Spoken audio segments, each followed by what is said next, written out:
Assalamualaikum warahmatullahi taala wabarakatuh. Alhamdulillahirabbil alamin wassalatu wassalamu ala habibina wa sayyidina wa maulana Muhammadil karim wa ala alihi wa itratihi wa ashabihi ajma'in. Ashhadu an la ilaha illallah wahdahu la syarika lah wa ashhadu anna habibana wa sayyidana wa maulana Muhammadan abduhu wa rasuluh. Allahumma salli wa sallim wa zid wa barik ala habibina wa sayyidina wa maulana Muhammadan abduhu wa rasuluh. Allahumma ja'alna min atba'ihi wa ja'alna min ahibba'ihi, Allahumma amin. Amma ba'd.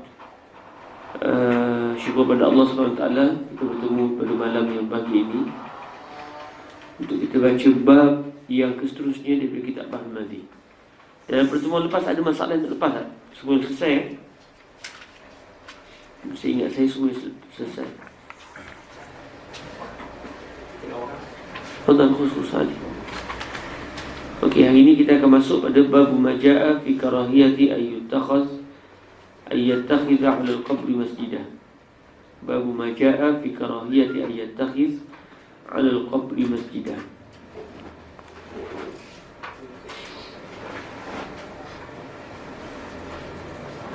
Okey. Sebelum kita bincang lanjut, kita baca hadis terlebih dahulu. Isnadina al-muttasil dari Sayyidina al-Imam Tirmidzi radhiyallahu ta'ala anhu wa ardhah. Wa nafa'ana Allah bi 'ulumihi wa 'ulumi masyaikhihi wa talamizatihi wa qurra'i sunanihi wa sa'il musannafatihi wa syurahiha, Allahumma amin. Bisanadihi an Ibn Abbas radhiyallahu anhuma qala لعن رسول الله صلى الله عليه وآله وسلم زائرات القبور والمتخذين عليها المساجد والسرج. Hasan.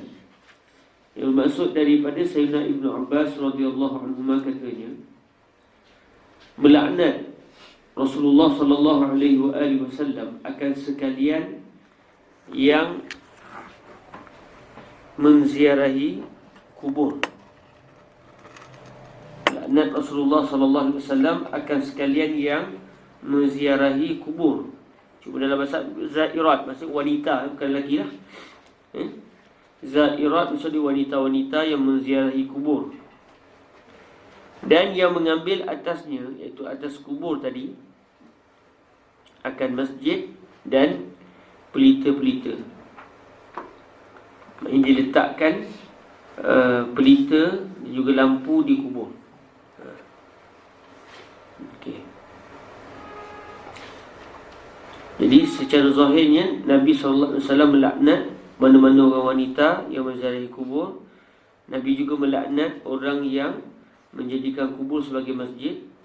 Dan Nabi juga melaknat orang yang meletakkan lampu-lampu di kubur-kubur. Kita akan tengok apakah huraian yang diletakkan. Dan saya teringat apa yang disebut oleh Syekh Yusri suatu menguraikan hadis ni. Kata ya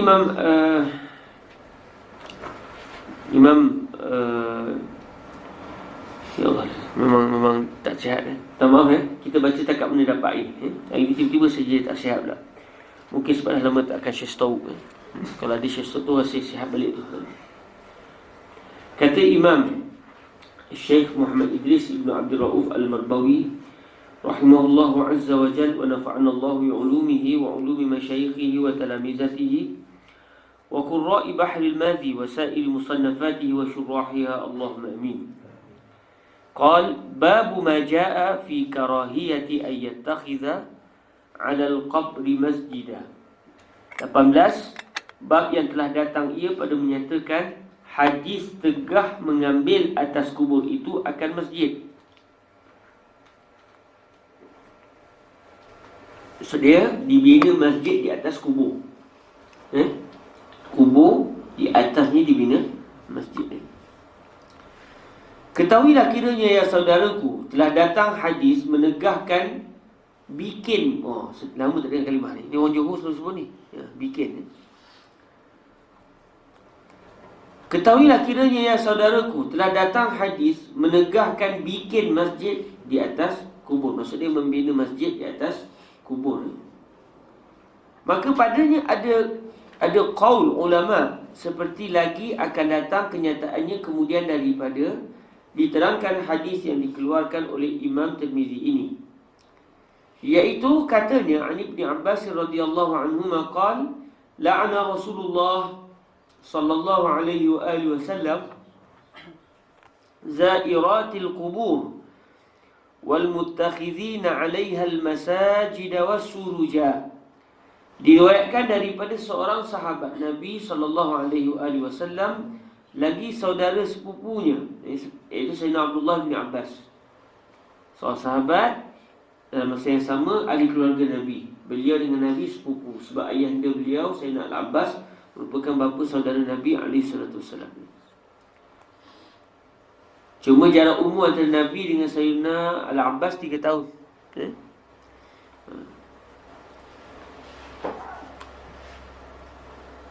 Maknanya Sayyidina Al-Abbas lebih berusia daripada Nabi 3 tahun lebih. 3 tahun. Nabi SAW lebih muda daripada Sayyidina Al-Abbas lebih 3 tahun. Muda 3 tahun. Tapi bapa saudara. Cuma umur dia dekat. Diriwayatkan daripada seorang sahabat Nabi sallallahu alaihi wasallam lagi saudara sepupunya, iaitu Sayyidina Abdullah bin Abbas radhiyallahu anhuma katanya, telah melaknat Rasulullah sallallahu alaihi wasallam akan segala yang ziarah kubur. Cuma dalam teks itu sebut zairat, maksud dia wanita-wanita yang menziarahi kubur. Orang lelaki tak termasuk dalam tegahan inilah. Allah, bagus Yusuf Aman. Dah lah pengurus, angkat tu pula. Allah. Lepas tu nak belanja kita syistau pula. Allah. Sesama Ba'da sa'a ana antahi min al-dars. Ana fadi ila ay mat'am. Ana mahmum al-an. لو استطعت أن تأتي ببانيه الآن أستميل إلى 3 ساعات. هكذا شأني. كلما مرضت لابد أن أكل كثير وإلى أنا زعلان. طيب. Nama salam apa kan? Mesti tahu. Diriwayatkan daripada seorang sahabat Nabi SAW lagi saudara sepupunya, iaitu Sayyidina Abdullah bin Abbas radhiyallahu anhu katanya, telah melaknat Rasulullah sallallahu alaihi wasallam akan segala yang ziarah kubur, iaitu orang wanita, dan akan segala orang yang mengambil atasnya akan segala masjid. Maksud dia membina masjid di atas kubur dan mengambil atasnya memasang pelita. Kata Abu Isa, dan pada bab ini ada riwayat daripada Abi Hurairah dan Aisyah radhiyallahu anhuma. Kata Abu Isa lagi, bermula hadis Ibn Abbas itu hadis hasan. Orang perempuan tak diziarah kubur, ni Nabi sebut ni. Jadi bila kita baca kitab-kitab hadis, jangan cepat kita yang mengistinbat. Sebab yang mengistinbat fuqaha ikut zahir hadis, orang perempuan laknat ni dosa besar. Bila Nabi melaknat, maksud itu dosa besar. Kemudian bina masjid atas kubur tu memang sah-sah lah, memang tak boleh. Sebab kubur bawah tu ada jenazah, yang kita pula duk pijak, mana boleh. Tapi pasal lampu tu dia, kubur-kubur di Mesir, kubur aulia berlampu ya. Jadi macam mana? Jadi semua ni perlu dilihat dengan apakah pendapat para ulama dalam menguraikan hadis. Okey, kita lihat apa yang dihuraikan di sini. 19. Masalah masjid didirikan di atas kubur, apa hukumnya? Ya saudara. Jarang ya saudara, selalu ya saudaraku. Ya saudara.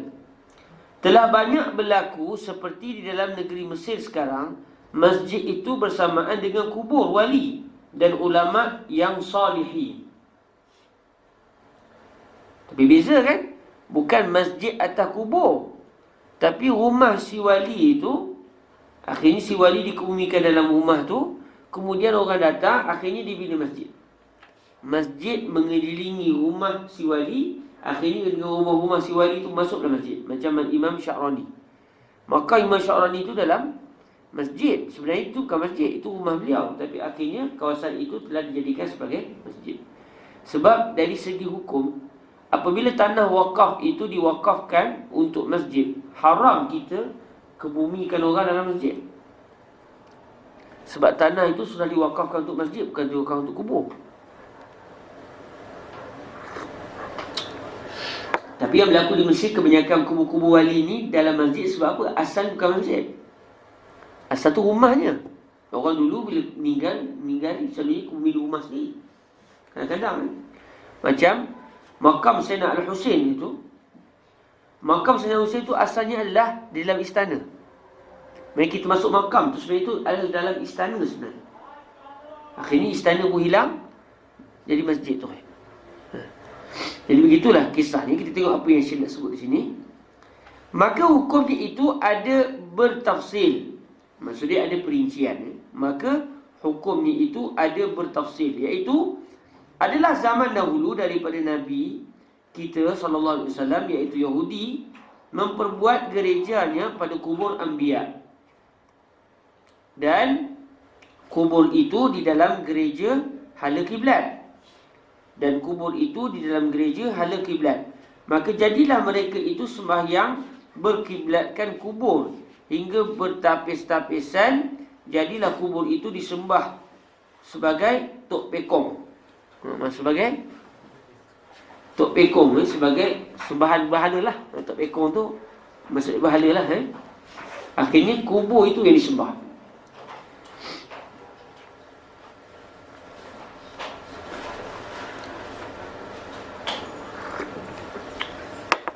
Syekh Husri suatu menguraikan hadis ittakhadhu qubur anbiya'ihim masajid. Kata Syekh Husri, ini adalah satu taifah di kalangan orang Yahudi, bukan semua Yahudi. Sebab Yahudi tidak menghormati para nabi. Jadi ada sekumpulan kecil orang Yahudi yang menjadikan kubur para nabi mereka sebagai sembahan. Ada pun Yahudi yang lain tak, nabi-nabi mereka bunuh. Jadi dia lain terus dengan hadis. Cuma Nabi menceritakan ada sekumpulan Yahudi yang menjadikan kubur Nabi mereka sebagai masjid, iaitu tempat sujud, tempat sembahan.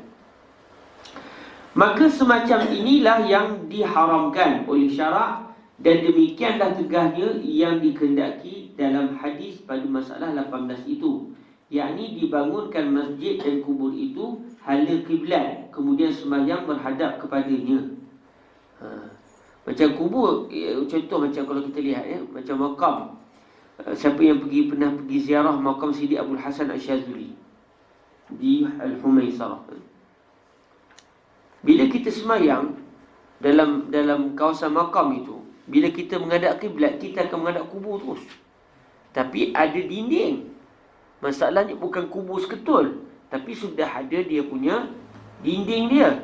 Cuma kita nampaklah kubur tu sebab cahaya dia guna cermin sinar tu. Tapi sebenarnya sudah ada satir di antara kita dengan kubur. Ini kubur memang terpacak betul batu nisan gitu. Kita pun semayang menghadap kubur tu. Yang tu yang ditegah oleh syarak. Kata Nawawi radhiyallahu taala anhu di dalam Syarah Muslim, telah berkata ulama, hanya senya telah menegah Nabi SAW daripada mengambil kuburnya dan kubur orang lainnya akan masjid, kerana takutkan daripada melampaui daripada membesarkannya, dan kena fitnah dengan sebabnya terkadang membawa yang demikian itu kepada kufur, sebagaimana telah berlaku daripada beberapa umat yang telah lalu. Jadi dalam isu ittakhadhu qubur anbiya'ihim masajid, para ulama kita ada macam-macam pendapat. Macam yang disebut di sini, Imam Nawawi mengatakan yang tak boleh kalau kita solat tu menghadap arah kubur. Dan disebut lagi, dan dalam masa yang sama tidak ada satir di antara kita dengan kubur. Tidak ada satir. Sebab tu kalau kita pernah sembahyang Majlis Husain, bila masuk saja waktu, orang solat dia akan tutup makam tu supaya imam menghadap kiblat tidak dan makmum menghadap kiblat tidaklah zahir macam menghadap ke arah kubur. Tapi kalaulah contoh dibuka sekali pun sebenarnya tidak masalah sebab sudah berpagar. sudah ada pagar, sudah ada macam benteng di antara kita dengan kiblat, kita dengan kubur. Tidaklah kita seakan-akan menyembah kubur, tapi sebenarnya kita menghadap kiblat, cuma kebetulan di kubur depan dan sudah ada dinding. Dia sudah ada dibuat macam binaan begitu kan.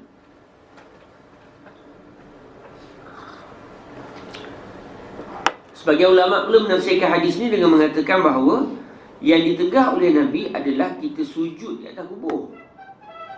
Ittakhadhu qubur anbiya'ihim masajida, ay makana sujud. Di atas kubur tu sendiri dia sujud. Sujud atas kubur. Bila sujud, dahinya diletakkan di atas kubur. Yang tu juga ditegah oleh syarak. Ada ulama faham gitu. Okey. Ala kulli hal khair insya-Allah. Sebab kadang-kadang isu ni berlaku di Mesir lah. Kalau macam di Malaysia tak zahir sangat. Sebab kebanyakan kubur awliya kita di Malaysia biasanya di tanah perkuburan. Tapi kalau di Indonesia kadang-kadang ada dalam masjid. Di Singapura sini pun dalam masjid. Di Mesir memang berlambatlah kubur-kubur awliya dalam masjid. Sebenarnya bukan dikebumikan dalam masjid, tapi selepas mereka dikebumikan, kawasan itu dijadikan sebagai masjid. Melainkan kawasan kubur lah, tak masuk masjid lah. Okey. Macam kubur Nabi SAW akhirnya masuk dalam masjid. Okey. Tapi sudah ada jidar, sudah ada jidar. Dan setakat ni kubur para awliya di Mesir ni semua berjidar. Ada dinding. Walaupun kita nampak kotak kubur tu, tapi dia ada dinding. Okey, 20. Masalah masjid didirikan serta kubur sebelah belakang, apa hukumnya? Okey. Masjid didirikan serta kubur sebelah belakang, apa hukumnya? Maksudnya kubur di sebelah arah belakang masjid. Al-jawab, bermula mendirikan masjid yang tinggal kubur di dalamnya, tetapi terletak ia di sebelah belakang,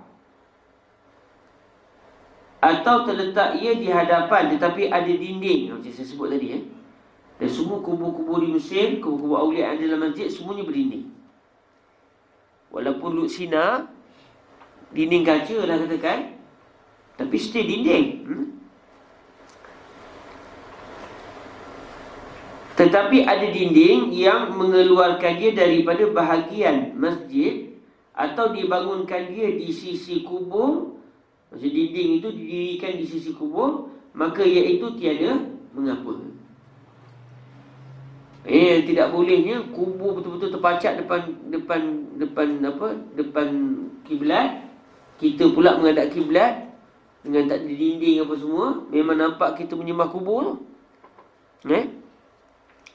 Tapi dia tidaklah berniat nak sembah kubur, tapi perbuatan itu. Sebab tu dalam sembahyang jenazah pun kita tak rokok sujud, supaya kita tidak kelihatan seperti menyembah sematinya. Maka kerana itulah berkata Imam Nawawi radhiyallahu ta'ala anhu dalam syarah Muslim, dan tatkala berhajat sahabat Nabi ridwanullahi alaihim ajma'in dan segala tabi'un kepada menambahkan besar masjid Rasulullah sallallahu alaihi wasallam pada waktu sudah banyak orang-orang Muslim di Madinah, dan telah menjalur lebih besar masjid itu sampai memasukkan rumah-rumah ibu segala mukmin, itu isteri Nabi SAW padanya, kepada masjid. Dan setengah daripadanya ialah bilik Siti Aisyah radhiyallahu anha, tempat bertanam Rasulullah sallallahu alaihi wasallam dan dua sahabatnya Abu Bakar dan Umar radhiyallahu anhuma, dibangun oleh mereka itu atas kubur Nabi dan sahabatnya itu dinding yang tinggi bulat mengelilinginya, supaya tiada nampak akan kubur Nabi itu di dalam masjid. Maka sembahyang kepadanya orang awam dan membawa kepada ditakuti. Takut nanti ada pula yang menyembah kubur. Tapi yang sedihnya, kita pergi ziarah kubur, kita dianggap sebagai penyembah kubur pula.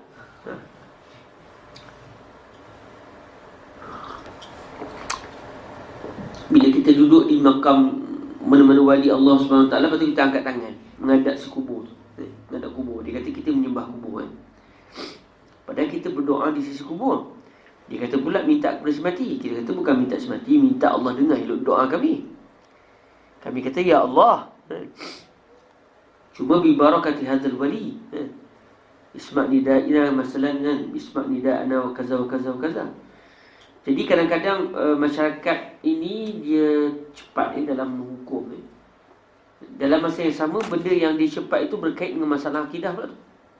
Cepat mensyirikkan orang, cepat mengkafirkan orang. Sedangkan kita ni apabila melihat seseorang melakukan satu perbuatan, jangan cepat. Apatah lagi kalau ia berkait dengan masalah isu akidah. Jangan cepat kita mengkufurkan sebab takut dia buat itu bukan kerana itu. Tapi orang Melayu kita ni cepat sikit-sikit khurafat. Perbuatan syirik dan khurafat. Ayuh, cepat sangat. Dia sebut je hantu syaitan semua, syirik khurafat. Cepat benar, syirik terus. Nanti dulu, pelan-pelan dulu. Semangat mempertahankan akidah tu bagus. Tapi janganlah semuanya dikafirkan orang. Kena hati-hati. Syekh dia orang sebut kita ni apa, kuburiun lagi. Geng-geng kubur. Isu gitulah, isu masalah fiqah sebenarnya kan. Isu masalah fiqah. Tak ada pun kita pergi ziarah kubur tiba-tiba kita beriktikad bahawa si mati itu Tuhan, memberikan manfaat dan juga mudarat. Sebab dalam akidah kita, memberi manfaat dan mudarat adalah Allah SWT, bukan si mati. Hatta si hidup pun tidak memberikan manfaat dan mudarat. Tapi siapa ad-darun nafi'? Allah. Cuma kenapa kita berdoa di kubur orang soleh?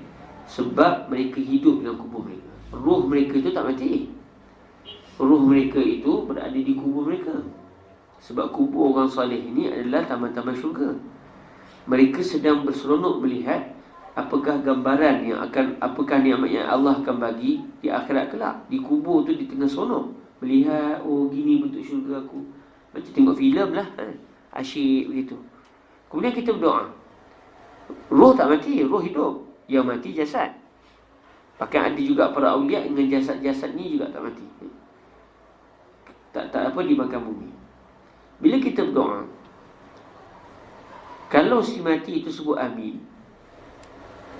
dia kata amin ya Allah, makbulkanlah doa orang tadi. Sekarang ni yang aminkan tu siapa? Ahli syurga. I'tikad kita orang soleh ni insya-Allah ahli syurga lah. Husnuzan bil muslimin. Okey, agak-agak doa kita mustajab atau tidak? Kalau dengan orang hidup yang masih tak pasti lagi dia ni ahli syurga ke tidak. Biasanya orang soleh bila aminkan doa kita, makbul. Padahal kita boleh doa sendiri, tapi takut tak makbul. Bila diaminkan oleh orang soleh, doa kita boleh menjadi mustajab. Agak-agak macam mana kalau yang mendoakan kita adalah orang soleh yang telah meninggal dunia, dan kebetulannya pula dia ketika itu betul-betul dalam syurga Allah Ta'ala. Sebab kubur orang soleh ni taman syurga. Agak-agak doa dia diterima Tuhan atau tidak? Atas sebab itulah kata Fadilatul Syekh Yusri bin Rushdi, mujarrab berdoa di kubur orang soleh ni memang diketahui. Berdoa di kubur orang soleh mustajab. Mustajab. Bahkan kalau kita berbicara dengan si mati pun, contoh, wahai Syekh Fulan bin Fulan, doakan saya. Dia tidak menjadi masalah sebab kita berbicara dengan roh dia. Macam kita jumpa kawan kita lah, Syekh doakan anak Syekh. Adakah jadi syirik? Kalau dengan orang hidup tak jadi syirik. Kalau dengan orang mati jadi syirik tu. Sebab apa? Sebab dia dah mati. Kenapa kalau orang hidup tak jadi syirik? Sebab orang hidup memberi manfaat dan juga mudarat? Tak juga.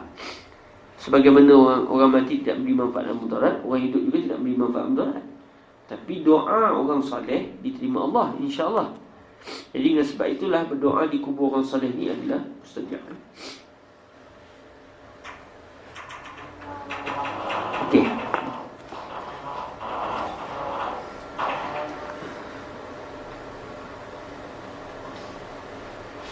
Saya sendiri banyak isu-isu kalau ada berat-berat pun, kalau kita berdoa di kubur orang soleh, mustajab. Pengalaman sendirilah. Okey.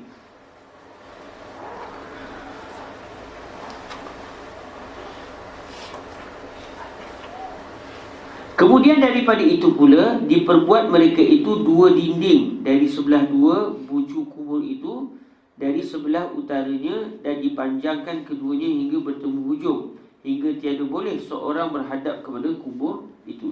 Ini yang berlaku di kubur Rasulullah SAW. Ala kulli hal, maknanya kalau kubur tu pada arah kiblat, dalam masa yang sama sudah ada dinding di antara kita dengan kubur, bukan terus tapi ada penghalang, maka tidak menjadi masalah. 21. Masalah masjid didirikan di atas kubur kafir, apa hukumnya? Masjid didirikan di atas kubur kafir, kubur orang bukan Islam, maknanya apa hukumnya? Masjid Nabi itu pada asalnya di atas tapak kubur musyrikin. Namun Nabi SAW telah meminta untuk dikorek tulang belulang tu, ditukar ke tempat lain, kemudian dibina masjid di atas tempat tersebut. Jadi ini soalan dia. Masjid didirikan di atas kubur kafir, apa hukumnya? Kata Qastallani, pengarang kitab Irsyadus Sari, harus mengambuskan kubur kafir musyrik yang tiada zimmah bagi mereka itu, dan diambil jadikan masjid akan tempat kubur itu, kerana ternafi dua illah yang tersebut, iaitu menghinakan manakala dikambus, atau kerana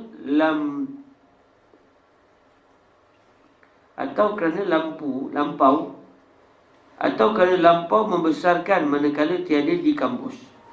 Hadza yahtaj ila muraja'ah kutub tani.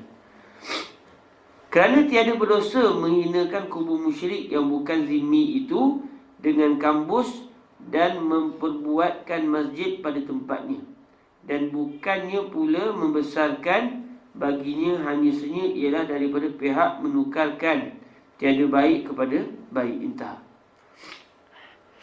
Okey, sekali lagi. Kata Qastallani, harus mengambuskan kubur kafir musyrik yang tiada zimmah. Musyrik yang tiada zimmah, maksud dia bukan kafir zimmi, maksud dia harbilah. Dan yang berlaku pada Masjid Nabi, ketika itu belum lagi ada istilah kafir zimmi. Ketika Nabi sampai ke Madinah, kubur itulah kubur orang lama, kubur musyrik dulu ni. Okey, jadi mereka bukan ahlu zimmah. Harus mengambuskan kubur kafir musyrik yang tiada zimmah bagi mereka itu. Tapi kalau kubur ahlu zimmah tak boleh, sebab dia ada perjanjian dengan kita, macam kita di Malaysia hari ni. Apabila orang bukan Islam ada kubur dia, tak bolehlah kita main kabur kubur dia ikut dan. Tapi contoh, macam kalau dalam perang antara Islam dengan bukan Islam, orang bukan Islam tu yang berperang dengan kita, kemudian dikebumikan di setempat, kemudian kita nak korek, tukar, maka tak ada masalah, sebab dia tidak ada ihtiram pada dia. Dikebumikan dia itu pun atas dasar kerana untuk supaya tidak berbau ya. Bukan atas dasar menghormati jenazah dia, sebab dia melawan Allah dan Rasul, dia memerangi kaum muslimin. Macam masa kami pergi ke Badar baru ni, pemandu bas tu bagi tahu kepada kami, ada tandas sebelah dengan kubur syuhada Badr. Tapi tak adalah kita tahu syuhada Badr tu kat mana, secara tempat yang kawasan luas. Dah jadi kubur orang situ dah, campur sekali dengan syuhada Badr. Sahabat-sahabat Nabi yang gugur syahid dalam perang Badar campur dengan penduduk situ dah. Sebelah tu ada dua tandas. Kata dia di bawah tandas itulah dikuburkan Abu Jahal. Dalam hadis kita pun Nabi SAW mengambil jenazah orang kafir yang mati dalam perang Badar ni, dibuang di dalam satu telaga, kemudian dikambuskan qalib di dalam satu lubang, dikambuskan lubang tersebut. Jadi kata pemandu bas tu, di situlah tapaknya. Cuma dibuat tandas, tak buat masjid lah. Saya pun tak tahu tak betul. Kata dia kat situlah tempatnya. Jadi kalau kat situ tempat dia, di situlah Nabi tanya mereka, apakah kamu telah menemui apa yang disebut oleh Tuhan itu benar atau tidak? Lepas tu Sayyidina Umar kata, hai, cakap dengan orang dah mati Rasulullah. Nabi kata, mereka lebih dengar daripada kamu, ya Umar. So, mereka tak ada jawab dia. Okey. Kata Qastalani, harus mengambuskan kubur kafir musyrik yang tiada zimmah bagi mereka itu dan diambil jadikan masjid akan tempat kubur itu. Kubur itu dikorek balik, dibuang jenazahnya, maksudnya ditukar ke tempat lain. Kemudian di tanah itu dibina pula masjid. Kerana ternafi dua ilah yang tersebut, iaitu menghinakan manakala di kampus. Ternafi dua ilah. Kenapa tidak boleh korek kubur? Ini saya faham lah. Jadi kita akan tengok balik nas Imam Al-Qastalani. Kerana ternafi dua ilah yang tersebut. Apa dua ilah tu? Iaitu menghinakan manakala di kampus. Sebab tidak boleh kita korek kubur kerana ia menghina si mati. Masalahnya yang mati itu adalah musyrik yang bukan ahlu zimmah. Maka ketika itu tiada kemuliaan pada mereka. Atau kerana lampau membesarkan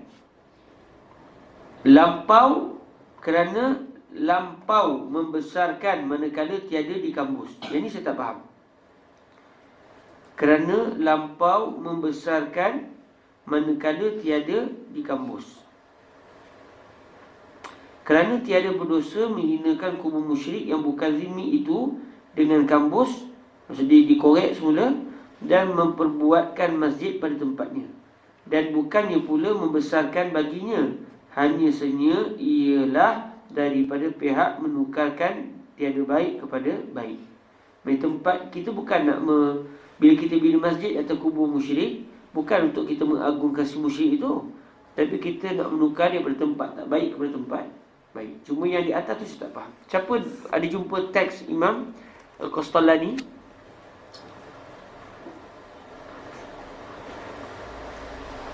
Masalahnya kita sendiri kena cari teksnya. Kita kena agak-agak pasal Arab ni apa.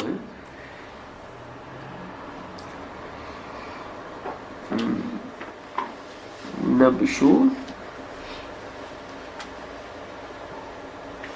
qabri musyrik Qastalani.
Ada siapa yang jumpa?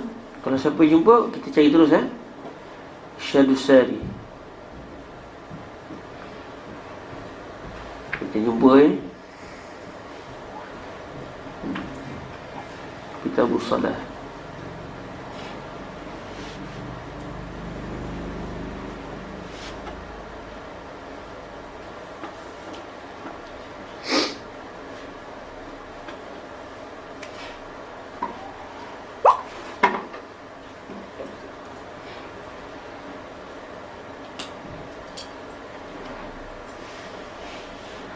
Okey.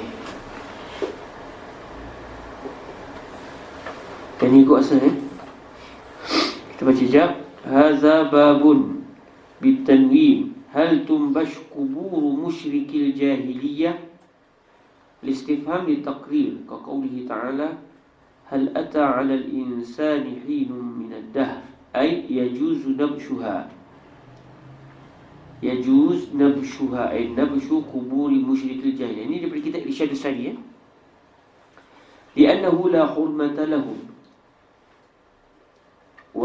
ويتخذ مكانها مساجد بالنصب مفعولا ثانيا ليتخذ المبني للمفعول ومكانها المفعول الأول هو مفعول. وفي رواية مساجد بالرفع نائبا عن الفعل مسألة نحو لقول النبي صلى الله عليه وسلم أي لأجل قوله صلى الله عليه وسلم الموصول لعن الله اليهود لأجل كونهم لأجل كونهم اتخذوا قبور أنبيائهم مساجد سواء نبشت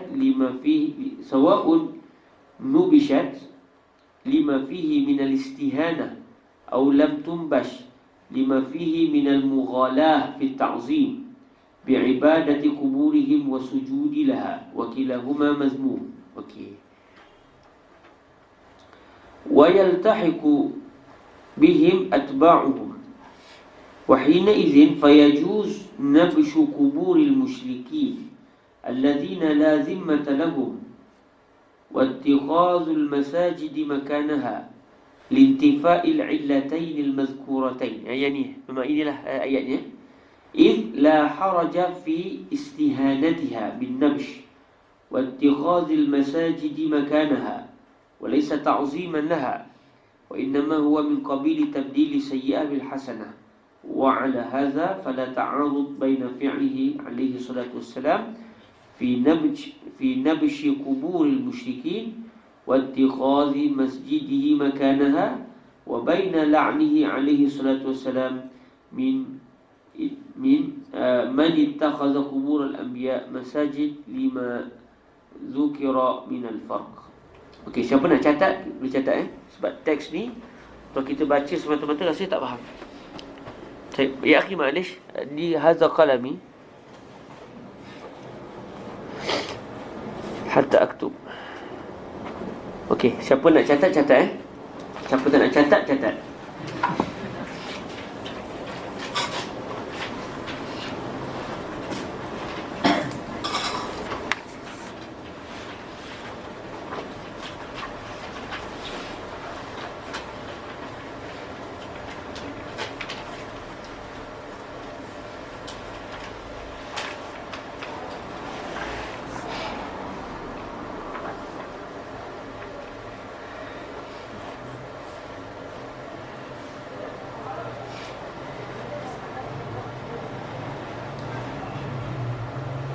Cuma ayatnya dia ada berkait dengan awal tu Cuma awal tu dia isu nahu sikit lah.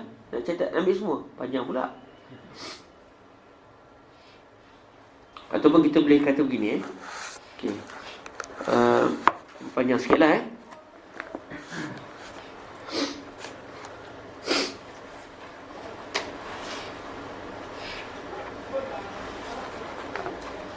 Okay, zakara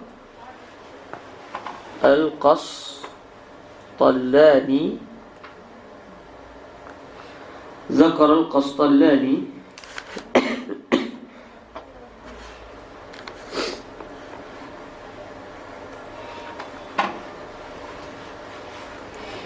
جواز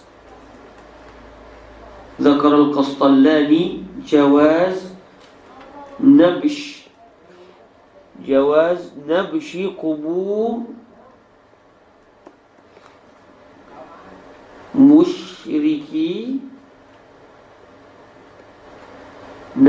جواز نبش قبور مشركي الجاهلية مضاف إليه. ذكر القسطلاني جواز نبش قبور مشركي الجاهلية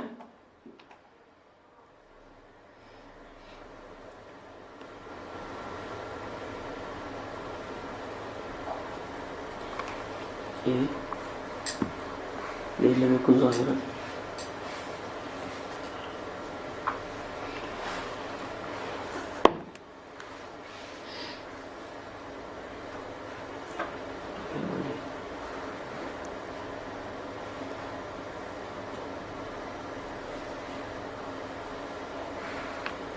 Yes.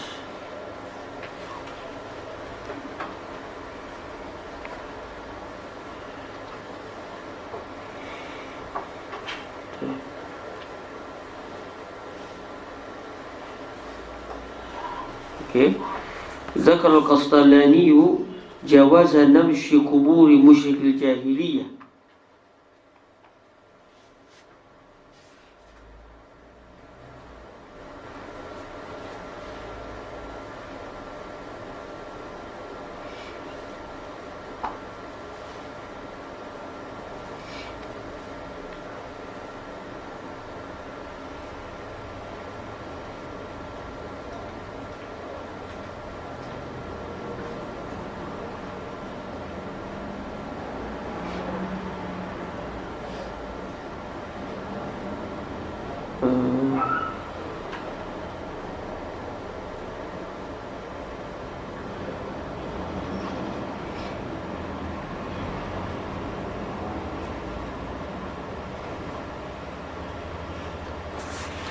Mustadillan Zakar al-Qastalani jawaza nabshi kuburi musyrikil jahiliyah mustadillan bihadis la'anallahu al-yahud la'anallahu al-yahud ittakhadhu kubur anbiya'ihim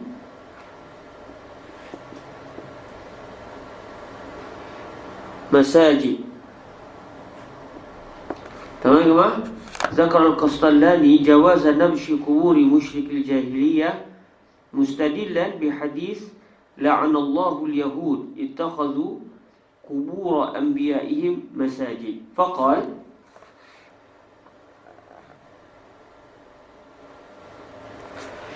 okay.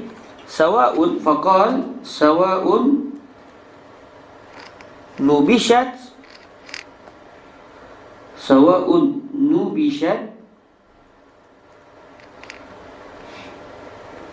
lima fihi min al-istihana fihi min al-istihana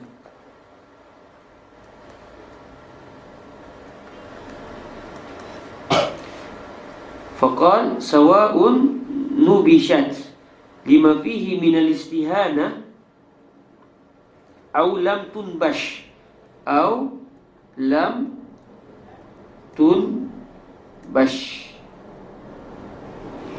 lima fihi min al-mughalah lima fihi min al-mughalah alif lam mim ghin alif lam alif ta marbutah lima fihi min al-mughalati fi at-ta'zim fi at-ta'zim bi ibadati kuburihim was-sujudi laha. أقرأ تاني.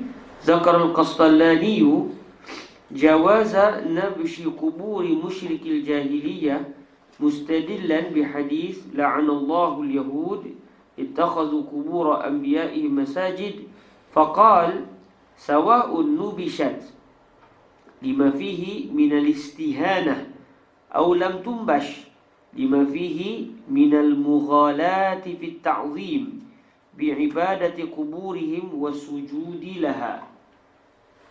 وكلاهما كلام طويل شوية تمام. وكلاهما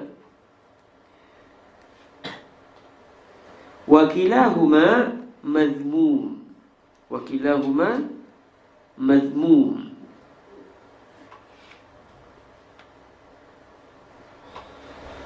ويلتحق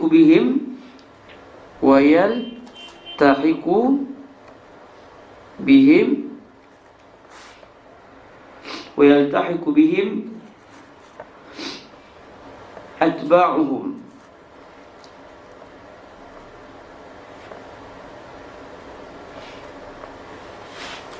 وحينئذ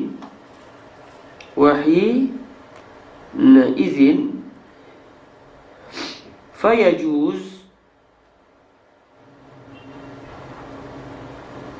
نبش قبور المشركين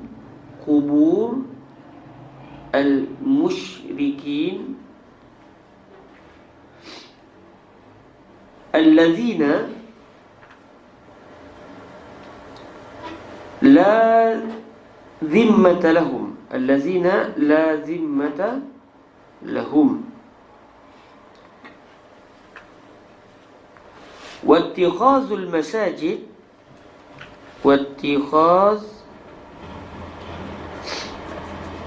المساجد مكانها.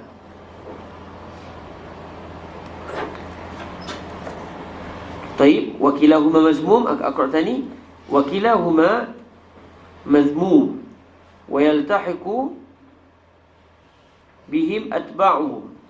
وحينئذ فيجوز نبش قبور المشركين الذين لا ذمة لهم واتخاذ المساجد مكانها لانتفاء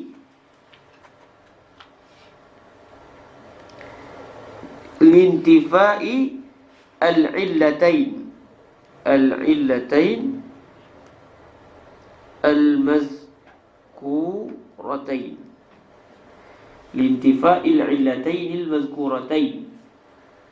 إذ لا حرج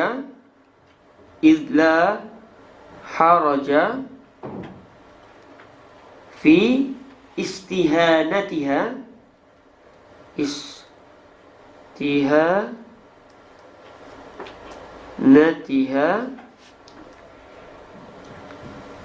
بالنبش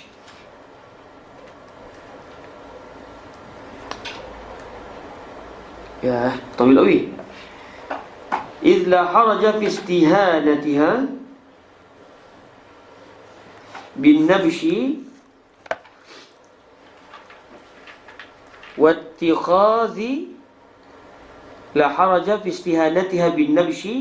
واتخاذ المساجد مكانها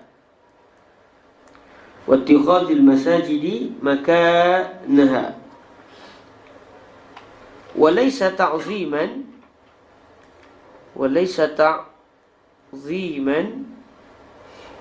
لها، وإنما هو من قبيل تبديل السيئة بالحسنة.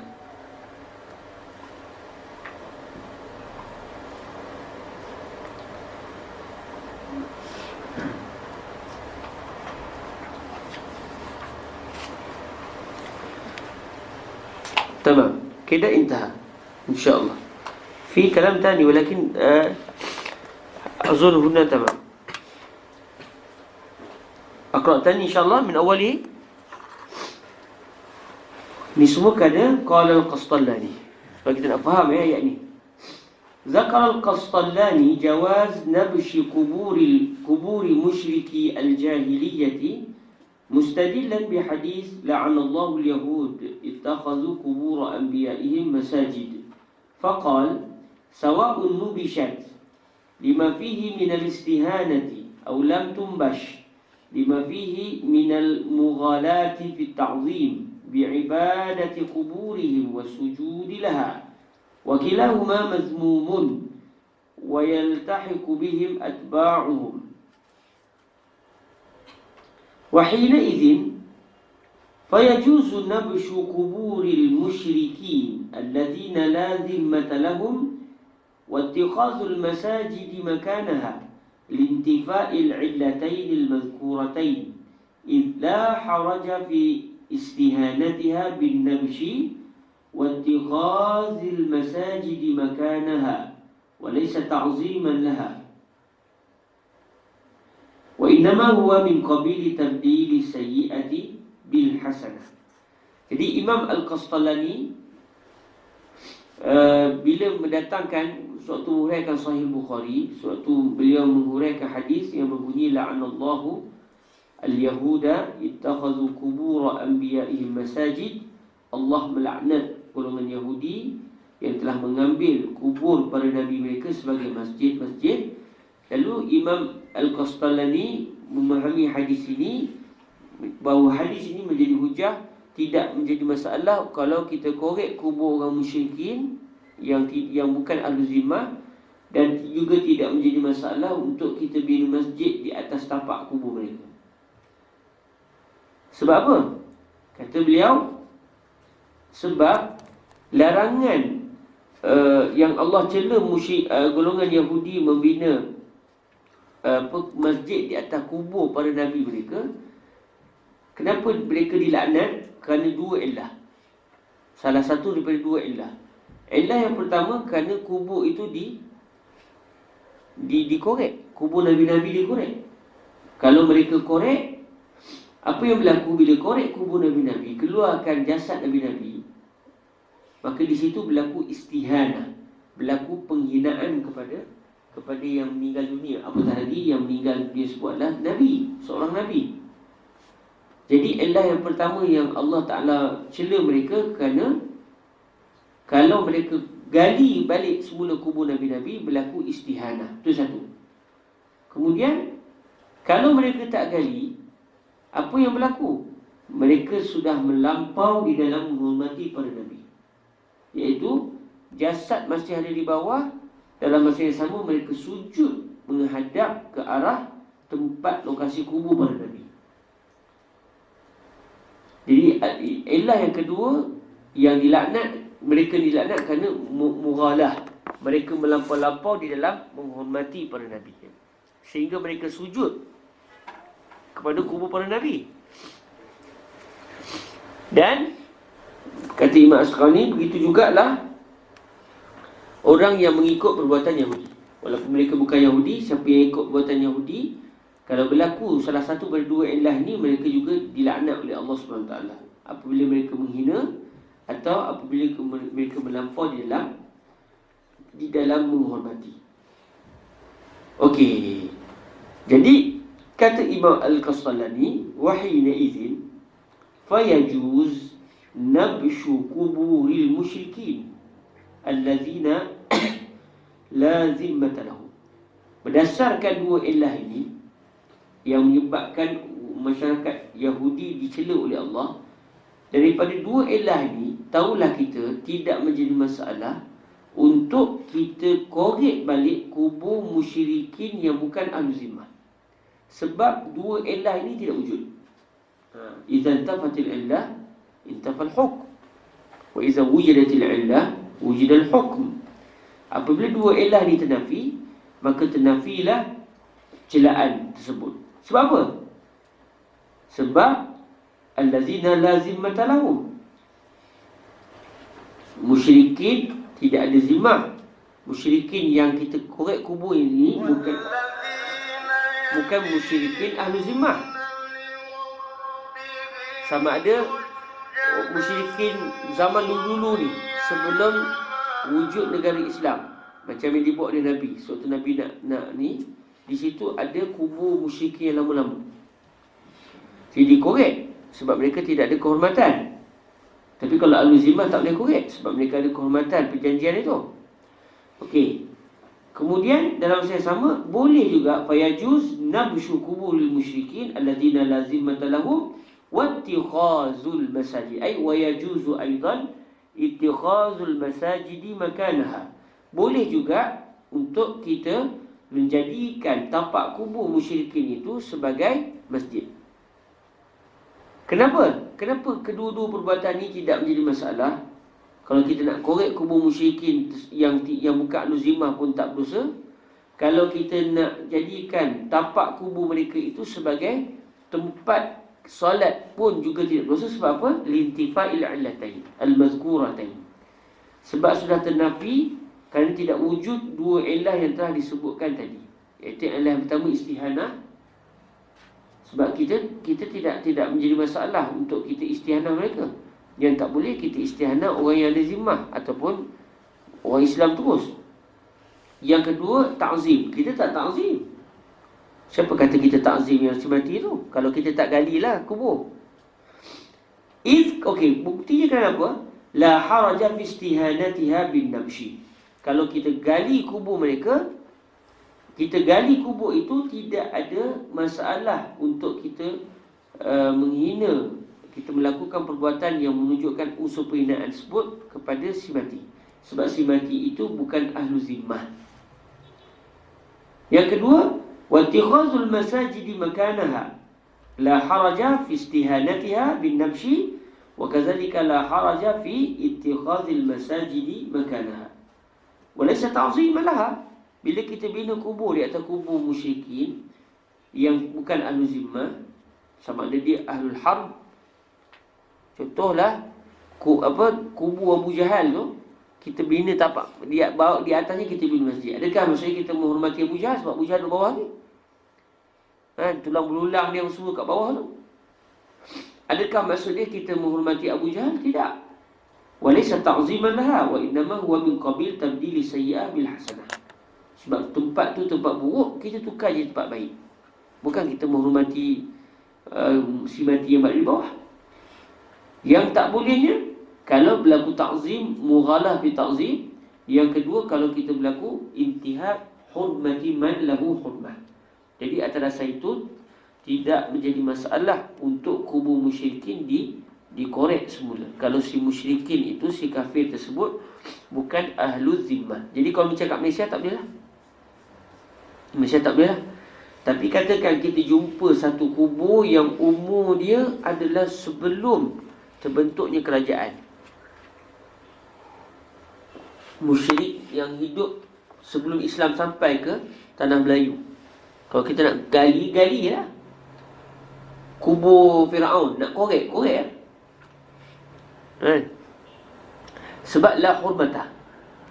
Tidak ada kehormatan di dalam pada si kubur tu, pada kubur orang yang mereka bukan orang Muslim dan bukan juga ahlu zimmah. Tapi kalau macam kubur orang bukan Islam hari ni di Malaysia, yang meninggal di Malaysia hari ni, kubur Kristian ke kubur Buddha ke, tak boleh lah. Sebab mereka bukan lagi ahlu zimmah sebenarnya. Mereka sudah jadi al-muwatinun, sama-sama berjanji dengan kita untuk menjadi ahli negara. Kalau macam dulu ada ahlu zimmah, mereka ini orang yang diberikan perlindungan. Maksudnya mereka ni seperti tetamu. Datang sebagai tetamu, tak payah buat apa, bayar jizyah, kami jaga kehormatan kamu. Kamu boleh berniaga, kamu ni kalau pegang orang nak datang, kami akan selamatkan kamu. Tapi hari ni yang berlaku bukan ahlu zimmah dah. Mereka sudah menjadi sama-sama mempertahankan negara kita. Jadi dia bukan lagi ahlu zimmah.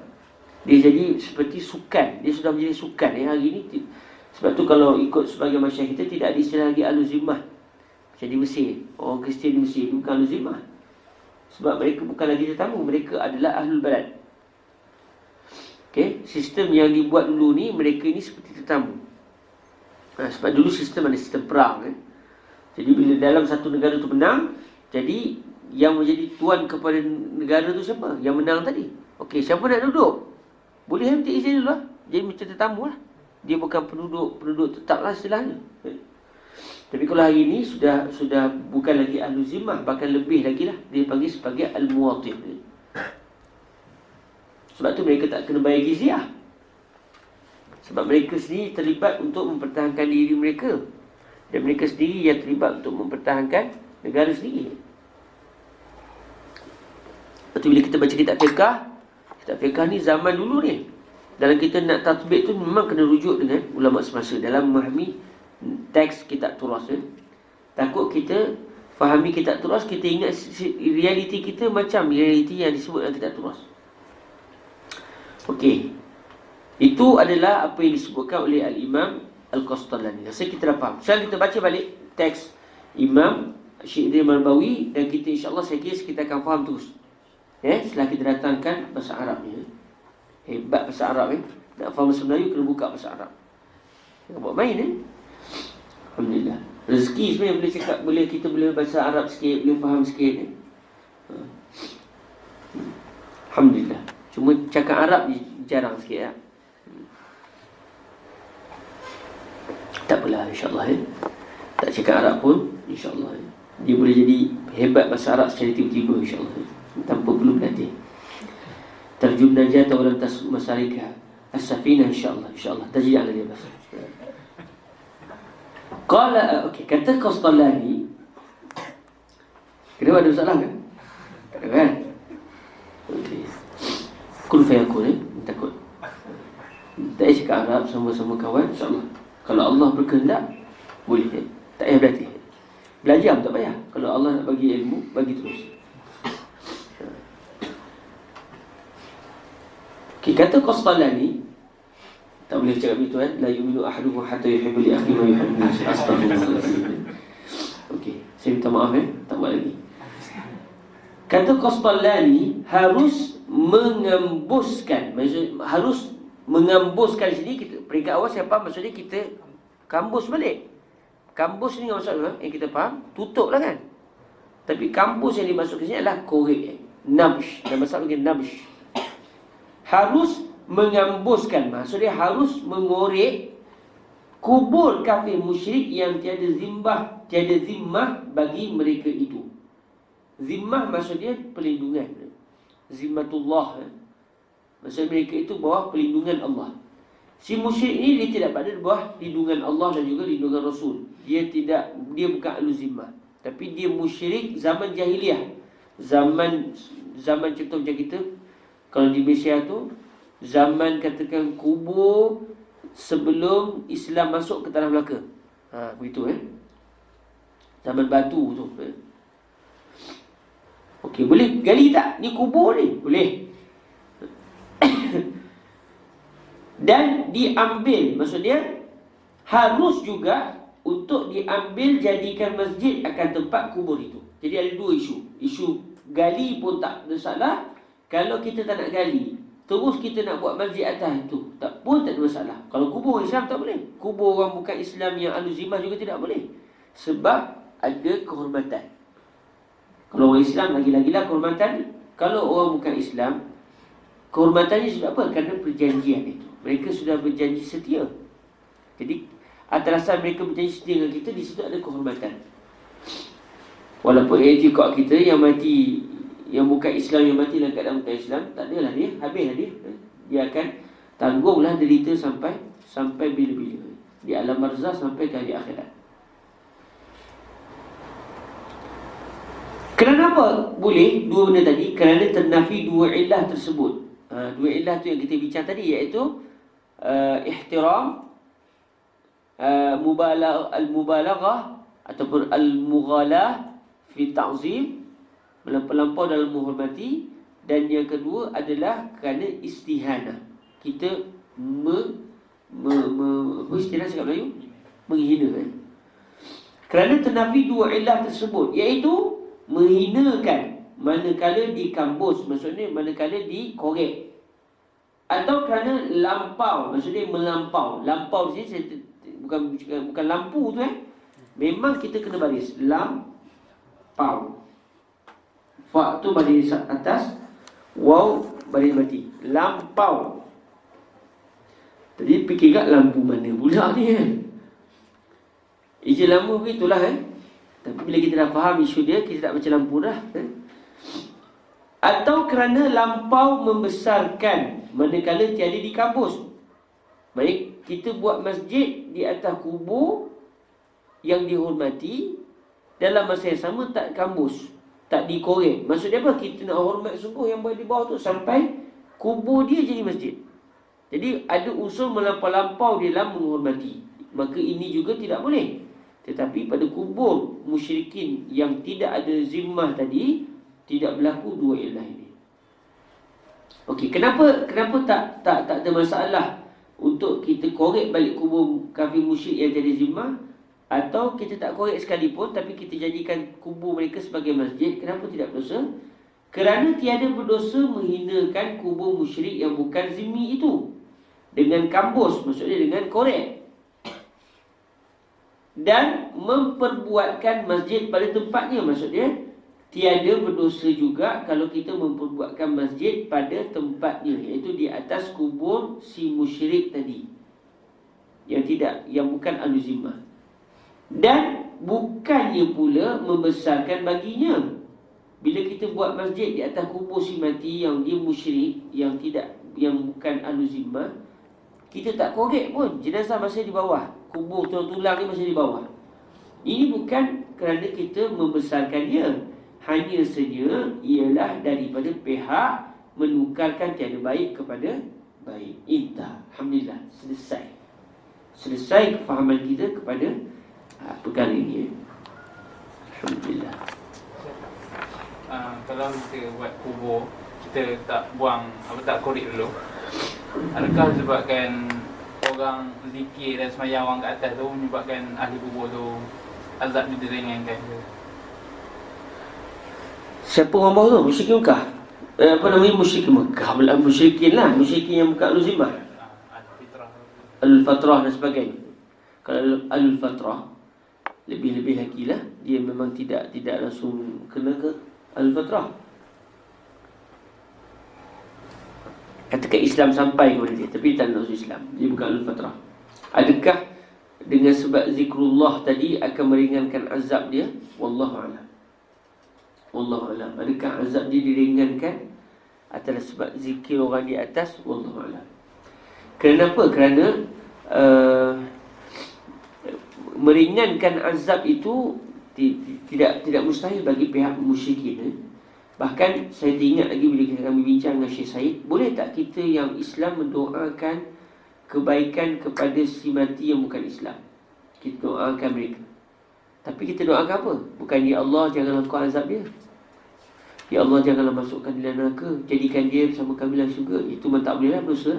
Sebab kita berdoa dengan benda yang bercanggah dengan apa yang telah Allah sebutkan. Seperti kita berdoa, ya Allah janganlah engkau jadikan di sana hari kiamat. Itu semua dosa tu, sebab kita berdoa dengan benda yang mustahil. Tapi kalau kita doa begini, ya Allah dia ni baik orangnya, kurangkan azabnya ya Allah.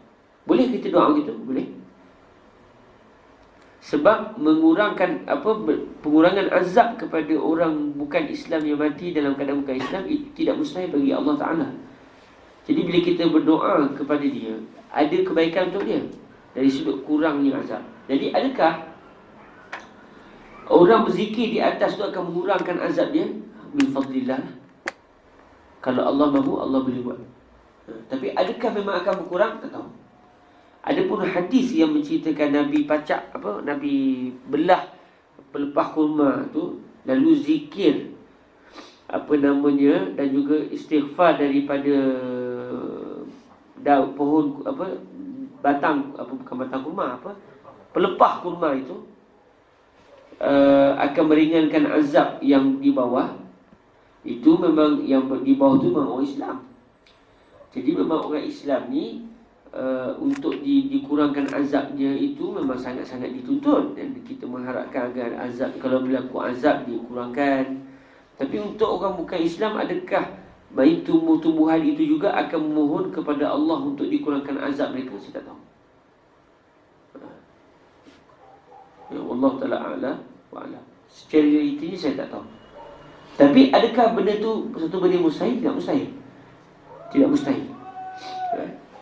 Bahkan kalau Allah berkehendak, kalau dibina halaqah zikir di atas kubur orang bukan Islam, kalau Allah berkehendak, boleh je dengan sebab tempat itu menjadi tempat yang mulia, di bawah juga dikurangkan azab. Tidak mustahil bagi Allah. Dan benda itu tidak bercanggah dengan akidah kita. Sebab tu dari segi berdoa kepada orang bukan Islam pun boleh. Dari sudut itu kita mendoakan agar Allah mengurangkan azab dia. Ni jaranglah kita dengar. Saya sendiri pun masa kami bincang dengan Syekh Said tu, akhirnya memang benda tu ada sebutlah Hasya Qalyubi kalau tak silap. dalam isu doa kepada orang bukan Islam, kepada si mati yang bukan Islam. Cuma kalau saya cari di mana, saya tak ingat dah kat mana. Tu kena baca balik Asyar Qalubi daripada awal sampai habis, baru kita jumpa. Di mana tempat tu kena cek balik. Tapi memang saya pernah bincang dengan Syekh Said isu ni. Dan Syekh Said jawab, kita membaca memang ada disebutlah Asyar Qalubi kalau saya tak silap. Okey. Alhamdulillah. Pasti kita berhenti setakat ini dahulu. Kalau tidak ternampak macam demam tu. Tadi ingat setengah jam hilang demam. Kalau hilang demam tak ada pasal stok lah. Ustaz, masjid di sini adakah masjid yang semayang masjid atau tempat semayang? Macam kita ni sebelumnya masjid tempat sujud ataupun masjid tempat semayang macam tak kira di mana pun, walaupun dia bukan tempat masjid. Isu yang dibincangkan di sini, didirikan masjid. Didirikan masjid di atas kubur orang bukan Islam. Maksud saya kalau dia bukan masjid tapi semayang atas kubur orang Islam boleh juga. Okey, kita solat di atas kubur orang bukan Islam. Apa hukum solat di atas kubur orang bukan Islam? Sebelum ni kita pernah bincang kan, kalau anda kata kubur tu dia dikorek banyak kali, korek setiap kubur, jadi dia jadi tempat itu bernajis. Tempat itu bernajis jadi tempat itu tempat bernajis. Tempat itu jadi tempat bernajis. Itu kalau sistem kubur lama. Kubur lama ni, katakanlah orang bukan Islam zaman-zaman lama-lama pun begitu juga. Takut tanah tak cukup, bila ada orang mati yang baru, gali habis. Jadi menyebabkan tulang belulang tanah yang telah bernajis di bawah naik ke atas. Jadi kita semayang tanpa lapik ketika itu, dari segi sah semayang memang tak sah lah, sebab kita sudah bersentuh dengan najis. Sama juga kalau kubur orang Islam. Okey, katakan sistem kubur dia bukan lagi sistem tu. Itulah kali pertama dikorek dan itulah kali terakhir. Macam kubur di bandar-bandar hari ni. Dia dah letak dia punya nama tu tak berubah lah. Tak ada nama baru. Okey, boleh tak kita solat di atas kubur orang bukan Islam? Kalau kubur orang Islam tak boleh. Sebab Nabi melarang kita pijak di atas kubur orang Islam. Pijak solat di atas mereka, kita tidak menghormati. Tapi kalau kubur orang bukan Islam, kubur Kristian katakan, boleh tak kita semayang atas tu? Saya tak tahu. Adakah boleh dikiaskan kepada kubur orang Islam?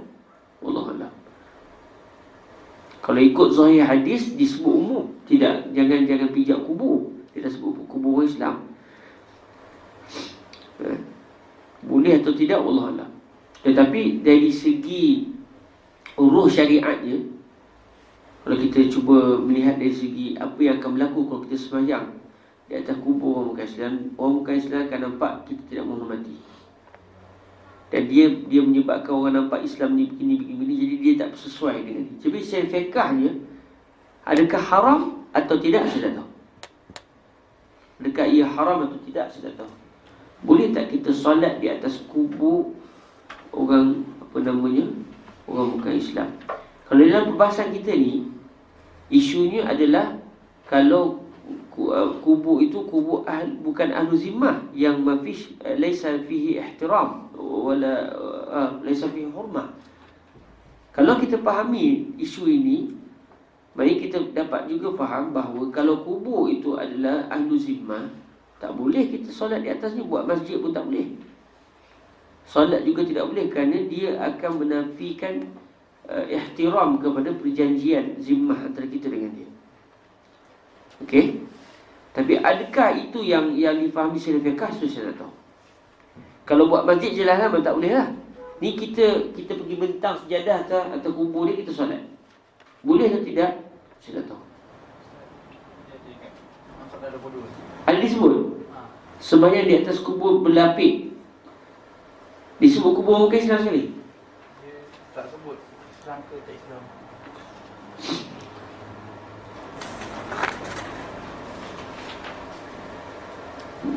Kalau kubur orang Islam tu memang tahulah jelas ni. Tapi adakah solat atau kubur musyrik itu boleh atau tidak? Iaitu yang soalan tu secara spesifiknya adalah soalan tentang tu. Ala kulihat tak apalah, kita tangguh dulu. Kalau siapa-siapa di kalangan kita jumpa masalah ni, maklum baliklah dalam pertemuan akan datang. Secara khusus dia sembahyang di atas kubur bukan Islam. Mungkin juga kita boleh cari balik hadis yang melarang solat di atas kubur. Kita tengok apa kalam syurah. Adakah juga termasuk kubur orang bukan Islam atau hanya untuk khusus kubur orang Islam? Tengok balik apa kalam para ulama dalam memahami hadis tadi. Sebab kalau ikut zahir hadis, hadis itu sebut secara umum, tidak dikhususkan kepada kubur orang Islam saja. Ala kulli hal, kita akan tengok balik. Okey. Kali ini banyak Imam Syidri banyak naqab berkalam Al-Qastallani. Jarang juga Syekh Idris ambil Al-Qastallani. Selalu berkata Nawawi. Okey. Kita berhenti setakat dahulu. Hari ini berapa bulan? Syrin 11 Alfin wa 19. Okey, ada rezeki nanti kita akan bertemu semula. Kita tak buat kat rumah Perak sebab rumah Perak sekarang ni dah start balik kelas tutorial. Jadi bila ada Tashin dah maklumkan saya dah. Pada bulan 11 nanti akan start tutorial. Bila start tutorial, semua kelas nanti dibatalkan, mereka hanya kelas tutorial untuk exam.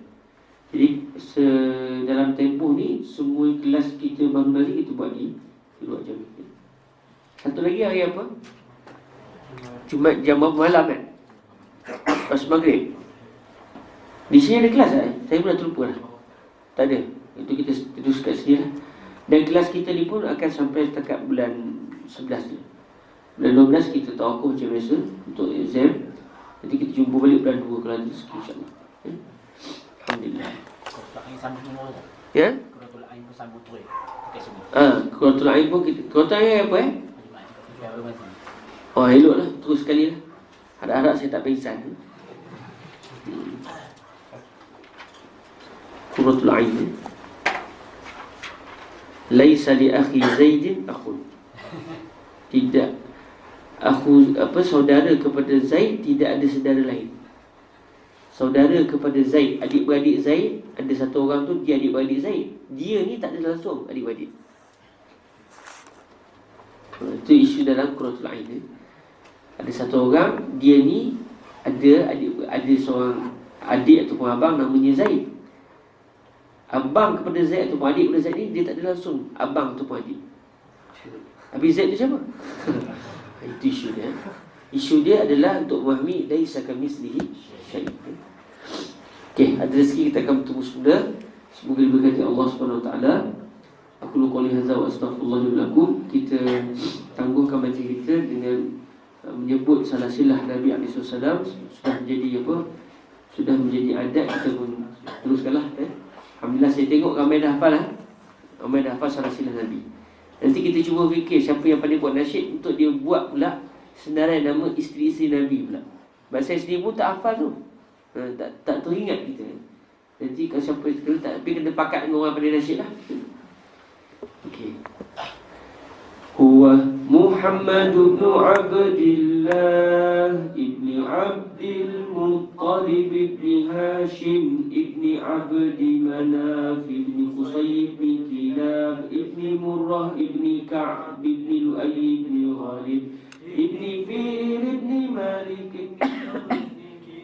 ibn Khuzaimah ibn Mudrikah ibn Ilyas ibn Mudhar ibn Nizar ibni Ma'ad ibni Adnan salawatullahi alaihi wasallam. Huwa Muhammad ibn Abdillah ibni Abdil Muttalib ibni Hashim ibni Abdi Manaf ibni Qusay ibni Kilab ibni Murrah ibni Ka'b ibni Lu'ay ibni Ghalib ibni Fir ibni Malik ibni Nadr ibni Kinanah ibni Khuzaimah ibni Mudrikah ibni Ilyas ibni Mudhar ibni Nizar Ma'ad ibni Adnan salawatullahi alaihi wasallam. Huwa Muhammad ibn Abdillah ibni Abdil هاشم ابن عبد مناف ابن قصي ابن كلاب ابن مرة ابن كعب ابن لؤي ابن غالب ابن فير ابن مالك ابن النضر ابن كنانة ابن خزيمة ابن مدركة ابن إلياس ابن مضر ابن نزار ابن معد ابن عدنان صلوات الله عليه وسلام.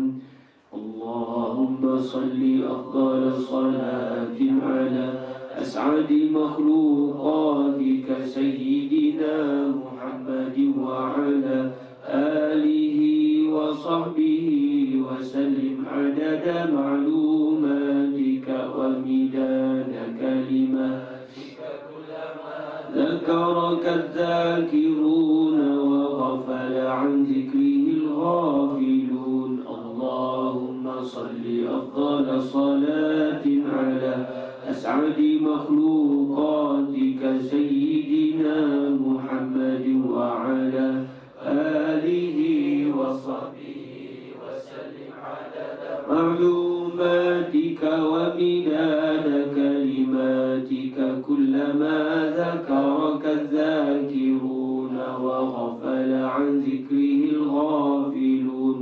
اللهم صل أفضل صلاة على أسعد مخلوقاتك سيدنا محمد وعلى آله وصحبه وسلم عدد معلوماتك ومداد كلماتك كلما ذكرك الذاكرون وغفل عن ذكره الغافلون. سبحانك اللهم وبحمدك أشهد أن لا إله إلا أنت أستغفرك وأتوب إليك. بسم الله الرحمن الرحيم. والعصر إن الإنسان لفي خسر إلا الذين آمنوا وعملوا الصالحات وتواصوا بالحق وتواصوا بالصبر. والسلام عليكم ورحمة الله وبركاته.